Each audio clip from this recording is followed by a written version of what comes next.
Al Servei d'Endocrinologia i Nutrició de Girona vàrem engegar el projecte de formulari del procés de la diabetis mellitus tipus 1, ara ja fa més de 3 anys, tot el que és el procés d'elaboració d'aquest formulari, i el vàrem començar a aplicar a pràctica clínica habitual ara ja fa més d'un any, però al novembre del 2014.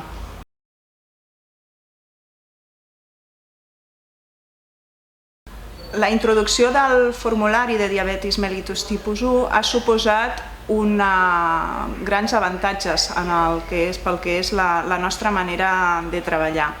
Ens permet recollir les dades dels pacients de forma molt estandarditzada i elabora informes en base a les dades que introduïm, de tal manera que automàticament genera els cursos clínics, i aquestes dades que introduïm finalment poden ser explotades i poden ser objecte d'estudi i d'anàlisi tant pel que fa a qualitat assistencial com eventualment aportacions científiques.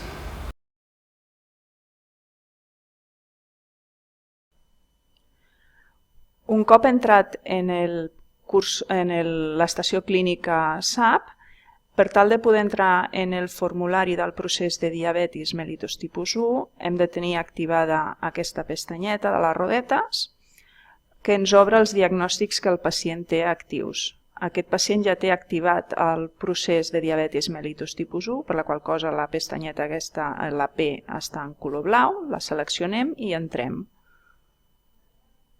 Ampliem la imatge i nosaltres hem decidit que per la nostra manera de funcionar necessitàvem tenir una sèrie de passos que es tradueixen en caixes per entrar informació.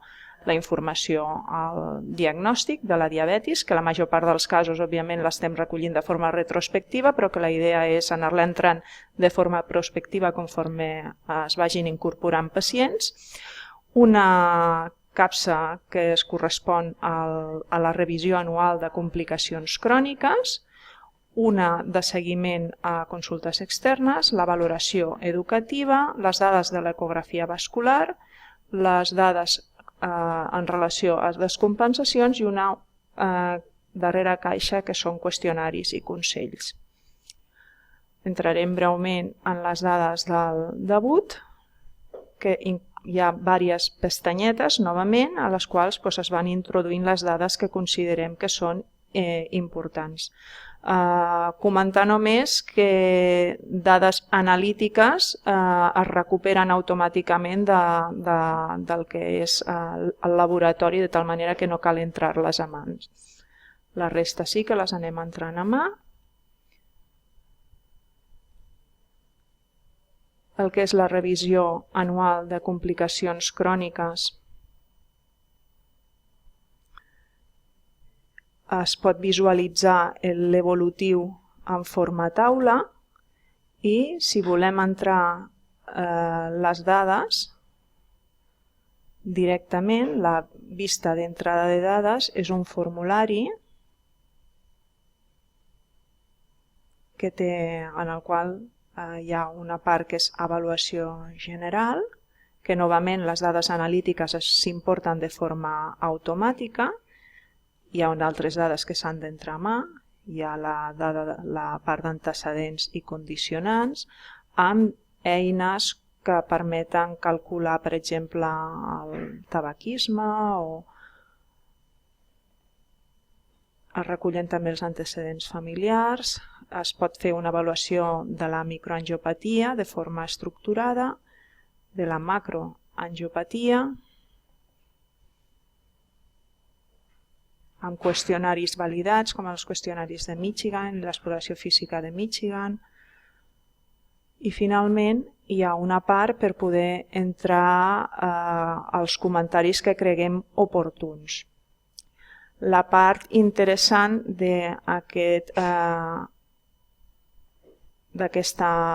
pas és que un cop s'ha validat el que són les dades que s'han recollit, la informació passa automàticament al curs clínic i també hi ha la possibilitat d'editar un informe i imprimir-lo per tal de facilitar-li al pacient. El que és la caixa de seguiment a consultes externes és una versió reduïda, en el qual també les dades que es consideren importants s'inclouen i aquestes passen també automàticament al curs clínic, juntament amb la valoració global que escrivim del pacient. A la valoració educativa es recullen controls glicèmics, les racions de carbohidrats que fa el pacient i les dosis de les diferents insulines, de tal manera que es calculen factors de sensibilitat i índex insulina-carbohidrat quan correspon, i també hi ha l'opció de recollir comentaris que també passen automàticament al curs clínic, un cop validat. Tenim la possibilitat d'entrar les dades de l'ecografia vascular amb càlcul del gruix íntima i mitja. Hi ha un petit formulari per tal de poder recopilar les descompensacions que pugui fer el pacient, descompensacions agudes, i hi ha un altre calaix on s'inclouen tota una sèrie de qüestionaris que el pacient pot contestar de forma autoadministrada. Nosaltres aquí podem entrar les dades i es fa en molts d'ells hi ha la calculadora per valorar el resultat dels diferents qüestionaris i tal de tenir el resultat.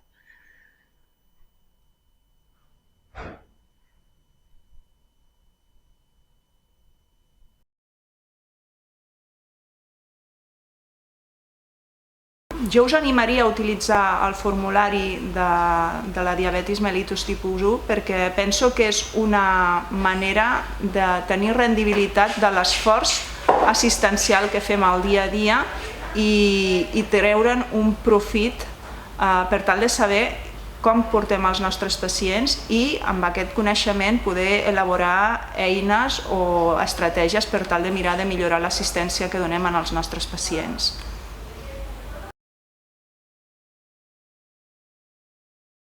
Treballar amb el procés de diabetis ha suposat consensuar tot el personal d'infermeria la manera de treballar, de fer les mateixes preguntes, de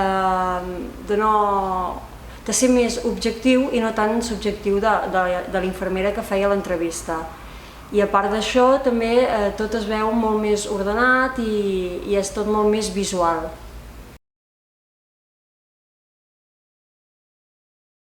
Vale. Hi han sortit mai bultos a les punxades? No. No? Algun hematoma sí m'ha sortit a la panxa, però per als braços no. No, perfecte. Molt bé.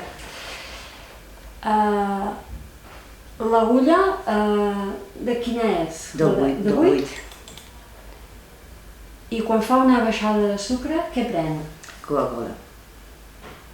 Només Coca-Cola? Només Coca-Cola. O després menja? Després menjo.